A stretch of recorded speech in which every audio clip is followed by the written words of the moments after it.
Esmu atbraucis uz karjeru patrenēties, un šodien būs pavisam interesanti, jo man ir 360 grādu kamera. Es pirmo reizi viņu lietošu. Tur ir nepieciešams speciāls dive case, un nav pagaidām ne jausmas, kā viņu lietot. Bet nu redzēsim, jo ūdens izskatās jau tagad, ejot klāt ritīgi labs, ārā ir saulains laiks. Un jāpaskatās, kā Latvijas apstākļos darbojas tā kamera.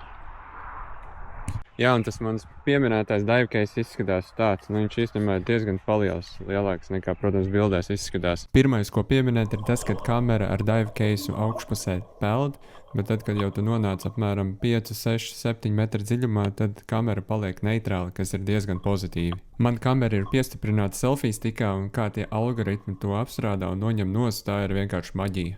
Jā, un salīdzinot ar GoPro, to kadrēšana ir problēma, jo vienmēr ar GoPro jāpiedomā, kurā virzienā tu filmē, vai tas būs kadrā, bet šeit tas dīvainākais bija pierast pie tā, ka tev nav jādomā, uz kur pusi tu filmē, vai tu būsi kadrā vai nē, jo pēc tam tu to vari pagriezt pēc apstrādē, kā tu vēlies. Tā kā šeit es mēģināju uzfilmēt kadrus virs koka un zem koka, palienot atpakšā, un man nav jādomā, kur ir kamera. Es varu vairāk koncentrēties uz to, lai es pats neaizķeros kaut kur vai nesaplēšu tērpu.